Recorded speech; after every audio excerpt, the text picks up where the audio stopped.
우리가 지난주에 이어서 오늘 본문에 그 베드로의 환상이야 계속해서 이어지고 있습니다. 베드로가 가이사랴에서 이방인 집에 들어가서 말씀을 전했다는 소식이 예루살렘에 전해지게 됩니다. 이 소식은 예루살렘뿐만 아니라 유대사회 전체에 급속도로 이렇게 퍼지게 되는 거죠. 그만큼 유대사회가 지금 베드로가 가이사랴에 가서 이방인의 집에 가서 복음을 전하고 그들과 함께 식사하는 거, 이게 굉장한 이슈가 되는 거예요. 10장 48절 말씀은 베드로가 가이사랴에 며칠 더 머물게 됩니다. 며칠 더 머무는 그 사이에 유대 전역에 이 소식이 완전히 퍼지게 되는 바로 그런 부분인 거죠. 그러자 이 소식을 들었던 예루살렘에서 분노하게 되는 거예요. 사람들이 분노하게 됩니다. 근데 분노하게 되는 사람들은 바로 할례자라고 성경은 표현하고 있는 거죠. 그래서 할례자라는 것은 유대인, 쉽게 말하면 유대교라고 보시면 돼요. 유대교 사람들인데 그들이 개종해서 그리스도교로 넘어온 자들입니다. 바로 이들은 그리스도교로 넘어와서 예수님을 믿으면서도 여전히 그들이 예전의 삶, 예전의 방식, 율법을 지켜야 되는 것, 이걸 지금 고집하고 있는 바로 그런 사람들입니다. 그러니까 쉽게 말하면 예수님도 믿어야 되지만 그동안 자신들이 지켜왔던 율법 문제, 할례 문제, 이런 것들도 함께 시행해야만 구원받을 수 있어. 이걸 주장하는 자들이에요. 그러니까 복음은 받아들였는데 복음만으로 충분하지 않다라는 겁니다. 그래서 복음 위에 율법을 준수하는 거, 이게 반드시 포함돼야만이 그들이 구원받을 수 있다라는, 이렇게 주장하고 있는 바로 그들인 거죠. 이들이 율법을 어긴 베드로에게 화를 내는 겁니다. 그래서 베드로를 아주 막 몰아붙이고 공격하는 바로 그런 일들이 일어난 거죠. 우리가 3절 말씀 읽어볼까요? 3절 읽습니다. 시작. 이르되 내가 부할레의 집에 들어가 함께 먹었다 하니. 이게 베드로를 공격하는 이유입니다. 할례자들이 베드로를 공격하는 이유, 즉 무할레 집에 들어가서 함께 먹었다, 이게 바로 공격하는 이유입니다. 당시 유대주의는 이방인들과 음식을 같이 먹는 것 금지하고 있었습니다. 이방인들과 교제하는 것 금지하고 있었습니다. 그런데 베드로는 이 무할례자인 이방인의 집에 들어가서 말씀을, 복음을 전하고 그들과 함께 교제하고 그들과 함께 음식을 나누는 바로 이런 일이 있던 거죠. 그럼 이런 할례자 유대인들에게 보면 베드로는 율법을 어긴 범죄자라고 볼 수 있는 거예요. 지금 그런 시각으로 베드로를 바라보고 있는 겁니다. 감히 네가 예수님의 사도인데 어떻게 율법을 어기고 이렇게 이런 일 할 수 있어? 라고 하면서 할례자들이 베드로를 공격하고 있는 겁니다. 여러분, 베드로가 범죄자일까요? 그럼 유대주의자들이 왜 그토록 할례를 고집하겠습니까? 바로 이들은 할례 받는 것만 가지고도 그들이 구원을 받을 수 있다고 생각하는 거예요. 이게 그동안 구약시대 때 그들이 지켜왔던 바로 그런 율법입니다. 그리고 할례라는 것은 자신들에게만 주어진 특권이라는 겁니다. 유대인들에게만 주어진 특권이고, 그럼 유대인들만 행해야 되는 바로 그런 부분들인 거죠. 그러면서 이들은 무할례자들, 즉 이방인들 업신여기고 하는 것들 서슴지 않았습니다. 우리가 그들 사상 가운데요, 이방인들은 개, 돼지처럼 여겨요. 인간 취급 안 합니다. 자신들만이 선민이었고 자신들만에게 구원이 있고 하나님은 자신들만의 하나님이고, 이게 그동안 유대인들의 사고입니다. 그러다 보니까 이런 사고를 가지고 있는 유대인들이었기 때문에 지금 베드로가 행하는 그 모습이 좋게 보일 리가 없는 거야. 오히려 그 율법을 어긴 범죄자로 이렇게 보고 있는 바로 그런 부분들이었고, 그러면서 베드로가 다시 예루살렘에 돌아왔을 때 그 소식을 들었던 할례자들이 베드로를 아주 심하게 공격하고 있는 바로 그 이유입니다. 우리가 지난주 본문에 보면요, 베드로가 가이사의 집에 가서 이런 말 합니다.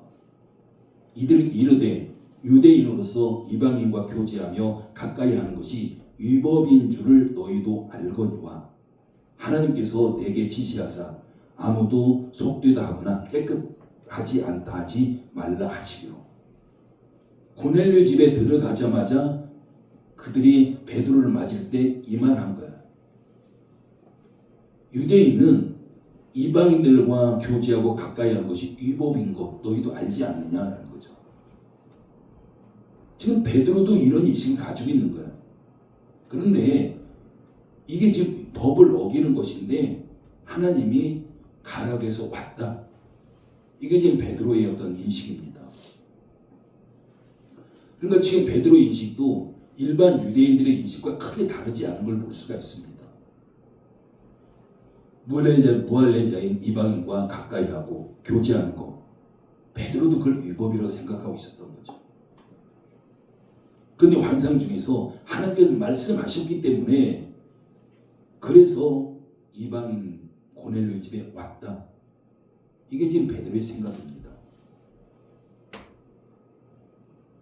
그러니 할례파들이 베드로를 심하게 공격할 때 베드로도 여기에 대해서 명확하게 답변을 내놓지 못합니다. 베드로가 그런 생각 가지고 있었기 때문에. 여러분, 할례라는 것은요, 이제 더 이상 중요한 의미가 없습니다. 여러분, 구약시대 할례, 하나님이 직접 명하신 것이었고 할례 시행하는 거 굉장히 중요한 의미가 있었습니다. 근데 이제는 더 이상 할례는 큰 의미가 없는, 전혀 중요하지 않은 바로 그런 부분입니다. 할례라는 것은 그리스도께서 오시기 전까지예요. 그리스도께서 오시기 전까지는 유대인들에게 굉장히 중요했던 바로 그런 일이었지만은 예수님이 오신 이후에 이제는 할례는 그들에게 그렇게 중요한 게 아니었습니다. 예수님 오시기 전까지 구약시대 때 할례라는 것은요, 선민들 즉 하나님의 백성을 구별하는 증표였습니다. 이게 하나님의 백성의 증표죠. 구약시대는 굉장히 중요했던 겁니다. 그러다 보니까. 그런데 예수님의 구속사역 이후, 즉 십자가 사건 이후에는 하나님의 백성의 증표가 뭡니까? 바뀌었잖아요. 그게 바로 예수님인 거예요. 예수님 자체가 하나님의 백성의 구별하는 증표입니다. 예수를 믿느냐 믿지 않느냐, 이게 지금 증표인 거예요. 하나님의 백성이라는 증표.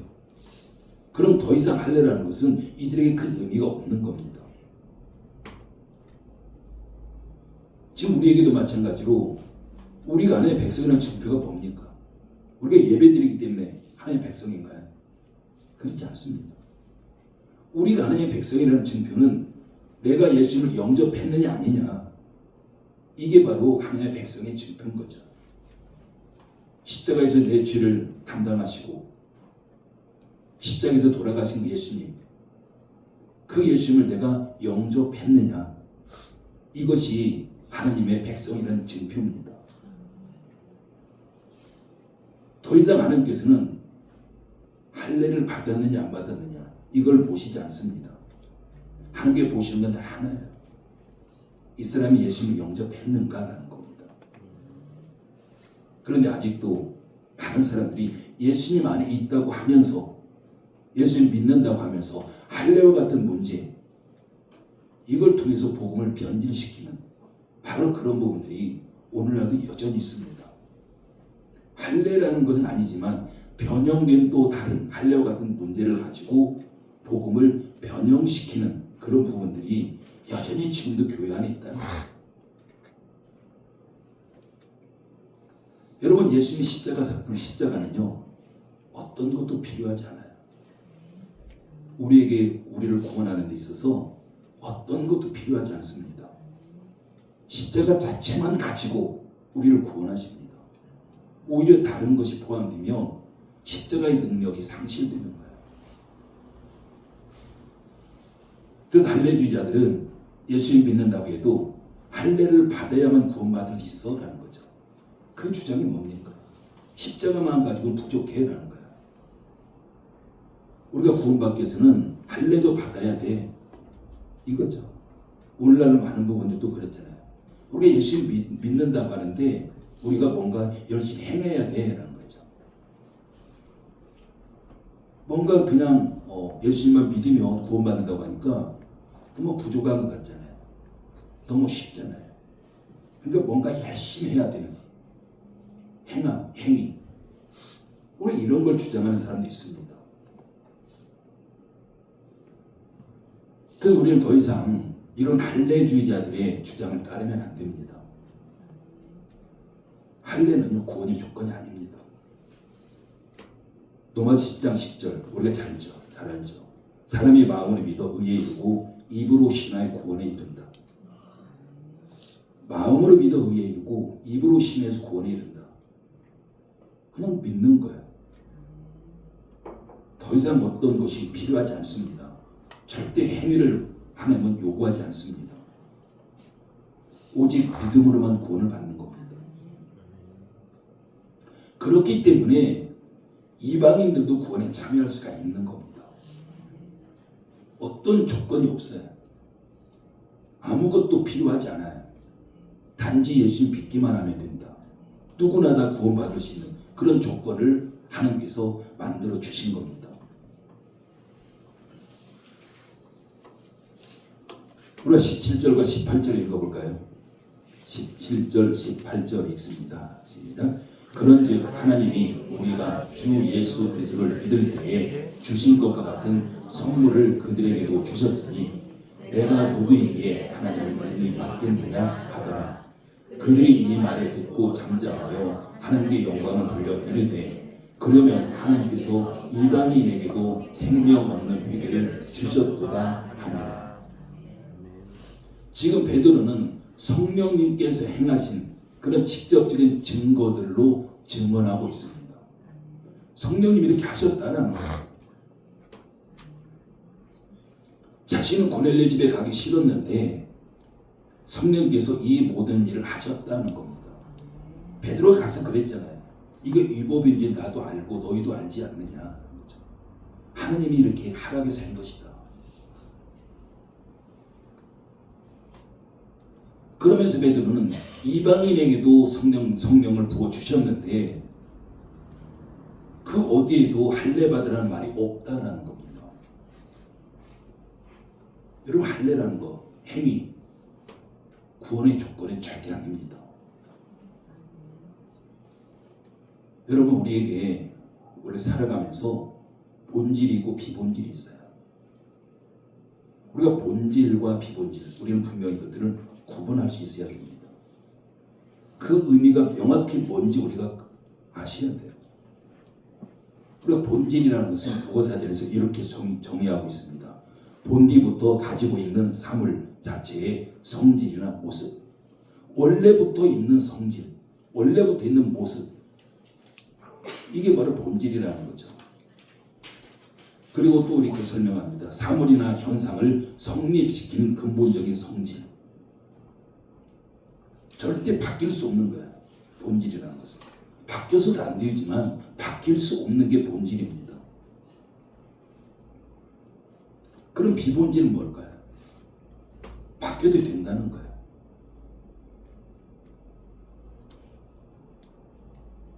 여러분 이런 말이 있습니다. 본질에는 타협하지 말고 비본질에는 자유하자. 말이 이해가 되시나요? 본질이라면 어떤 상황에서 그냥 타협하면 안 된다는 겁니다. 비본질이라는 것은 본질처럼 목숨 걸고 주장하면 안 된다는 거예요. 본질은 때로는 버릴 수도 있고 내려놓을 수 있고 중요하지 않기 때문에 그거 가지고 목숨 걸고 싸우면 안 된다는 겁니다. 그냥 비본질에는 자유하자라는 거예요. 근데 우리 주변에 보면은 본질에 타협하는 사람들이 있어요. 굉장히 자유롭게 살아요. 본질을 타협하면서 상황에 따라서 본질 바꾸면 안 되는데, 타협하면 안 되는데 타협하면서 그냥 편안하게 사는 바로 그런 사람들이 있습니다. 근데 이런 사람들은요, 비본질은 타협하지 않으려고 해요. 목숨 걸고 싸워서 지키려고 합니다. 근데 그게 바뀌어야 돼요. 여러분, 근데 우리에게도 이런 모습 혹시 있지 않나요? 본질이 아닌데 그 본질이 아닌 걸 가지고 서로 주장하면서 다투고 하는, 우리 이런 모습 우리에게 사실 있습니다.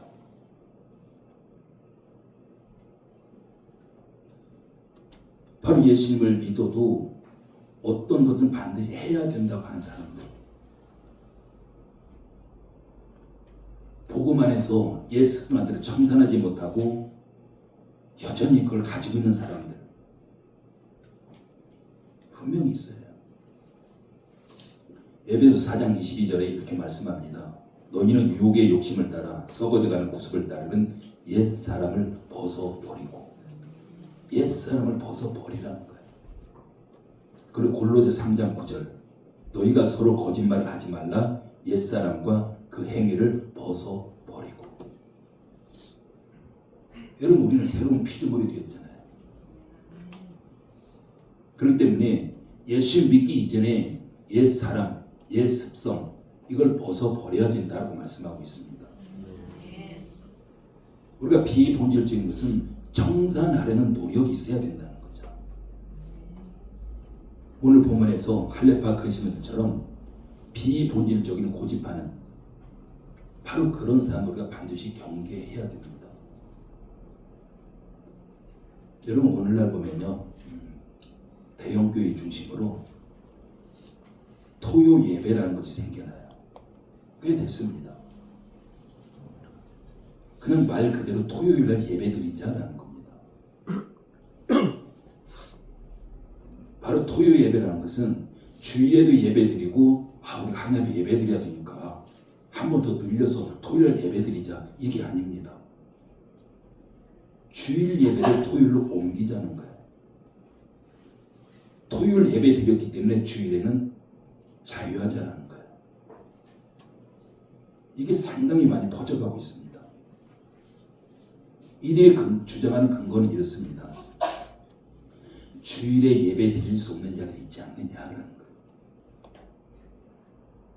그러니까 그들을 위해서 토요일 날도 예배 드리고, 그럼 토요일 날 예배 드리면 주일 예배 드린 걸로 하자, 이런 주장입니다.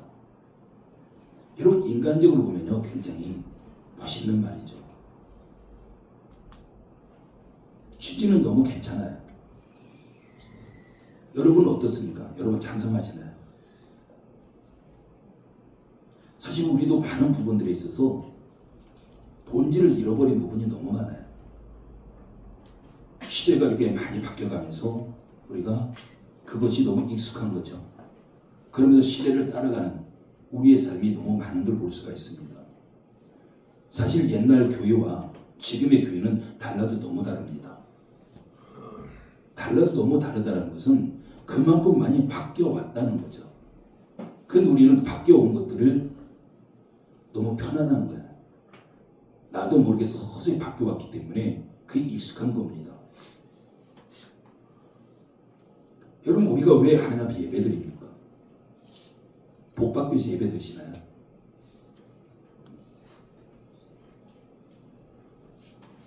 예배드리는 목적이 우리 자신일까요? 그렇지 않습니다. 우리 예배라는 것은 하나님 앞에 나를 드리는 겁니다. 그런 목적 자체가 하나님이고요, 하나님 앞에 초점 맞춰서 드리는 겁니다. 만약에 내가 아무리 열정적으로 예배를 드렸는데도 하나님이 그 예배를 받으시지 않는다면 그건 예배가 아닌 거예요. 하나님이 기쁘게 받으셔야만 그게 예배가 되는 겁니다. 그러면 우리의 예배고 드리는 예배는 하나님이 기쁘시게 받으실 수 있는 예배를 드려야 됩니다. 물론 우리가 토요일날 예배를 드리면 그만큼 편리할 수는 있어요. 우리 삶에서. 토요일날 일찍 예배 드리고 놀러갈 수 있잖아요. 그만큼 우리가 코로나를 겪으면서 예배라는 부분들이 많이 인식이 달라진 거 우리가 볼 수가 있습니다. 그동안 한국교회가 어떻게 했습니까? 토요일날 예배 드리는 자도 있었어요. 원래부터. 토요일날 예배 드리는 자들을 한국교회는 그걸 이단이라고 정죄해 왔습니다. 지금까지. 근데 지금에 와서는 한국교회가 토요일날도 예배 드리자라고 바뀌어가요. 옛날에는 그게 이단이었는데 그 명확한 기준이 없는 거예요. 우리가 반드시 기억해야 되는 거 앞에서 말씀드렸지만 본질은 절대 타협하면 안 되고 비본질에는 얽매이지 않고 비본질에서 자유하자라는 겁니다. 우린 누구의 생각도 고집하면 안 되는 거죠. 복음 안에서 주신 자유와 원칙을 우리는 반드시 지켜야 됩니다. 자유도 지켜야 되지만 원칙도 지켜야 돼요. 우리가 그동안 오후 예배를 통해서 성도답게 행하라 살펴봤죠. 우리가 첫 번째 살펴본 것 에베소 4장에서 말씀하고 있는 특권과 책임입니다. 성도들에게는 하나님께서 특권을 주셨어요. 근데 특권만 누리는 것이 아니라 반드시 책임도 지켜야 된다. 책임도 행해야 된다. 이게 지금 에베소 4장에서 우리에게 말씀하고 있는 겁니다.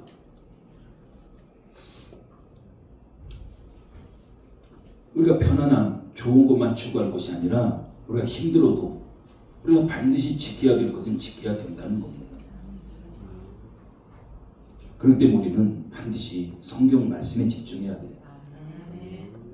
하나님께서 우리에게 무슨 말씀하시는가, 뭐라고 말씀하시는가, 여기에 우리가 집중해야 됩니다.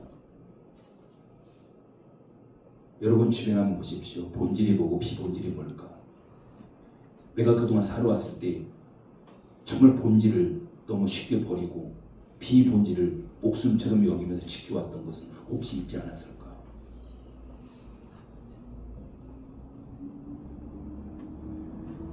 우리가 그런 부분이 있다면 우리는 개혁해야 돼요. 우리가 마르틴 루터는 종교 개혁을 일으켰잖아요. 즉 개신교, 프로테스탄트라고 이렇게 부릅니다.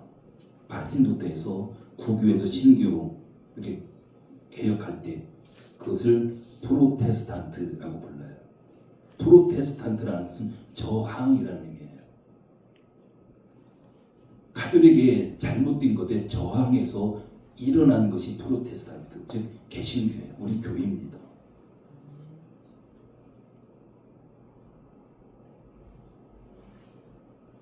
그때 얼마나 어려움이 있었습니까? 얼마나 아픔이 있었습니까? 그게 바꾼다는 것이 그만큼 힘든 거야.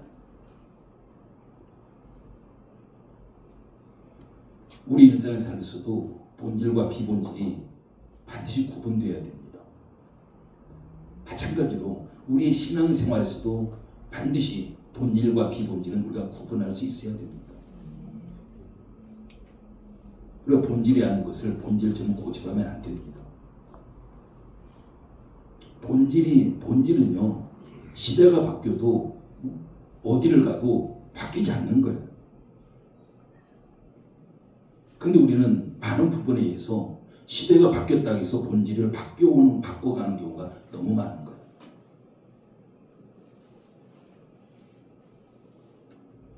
여러분 스스로에게 한번 질문해 보십시오.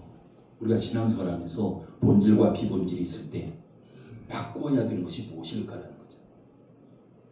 여러분 본질이 있고 비본질이 있습니다. 그럼 뭘 바꿔야 됩니까? 당연히 비본질이 바꿔야죠. 교회와 청중 무엇이 본질입니까? 교회가 본질이에요. 예배와 청중 무엇이 본질입니까? 예배가 본질입니다. 말씀과 청중 당연히 말씀이 본질이죠. 하나님과 청중 하나님이 본질입니다. 그럼 당연히 교회와 정중히 바뀌어가야 돼. 예배와 정중히 바꿔가야 돼. 힘들어도 본질은 그냥 두고 힘들어도 비본질이 바뀌어야 됩니다. 근데 힘들다는 이유로 본질을 바꿔요. 그건 있을 수 없는 겁니다. 그 예배 하나님 받으시지 않습니다. 그럼 그 예배는 예배가 아닌 거예요. 하나님이 받지 않는 예배가 무슨 예배가 됩니까? 우리가 주일에서 토요일로 예배를 바뀌는 거, 이건 본질을 바꾸는 겁니다. 그리고 당연히 비본질이 바뀌어야 돼요. 우리가 힘들어도 당연히 사람이 바뀌어야 됩니다. 예배에 맞춰야 돼요. 하나님이 우리를 위해 존재하지 않아요. 우리가 하나님을 위해서 존재하는 겁니다. 근데 우리는 많은 신앙생활 가운데서 내가 중심이 돼서 신앙생활 하잖아요. 내가 기도하면 그 기도에 하나님이 응답하셔야 되고, 내가 하나님 뜻에 맞춰가는 것이 아니라 내 뜻대로 기도하고 하나님 내 뜻에 맞춰주십시오. 우리 이런 신앙생활 하는 게 너무 많은 겁니다. 바로 성령께서는 복음 안에서 우리에게 자유롭게 하시는 분이에요. 요한복음 8장 32절, 진리가 너희를 자유롭게 하리라. 우리가 진리 안에 거하면 자유가 있는 거예요. 말씀 안에 거하면 우리에게 자유가 있는 겁니다.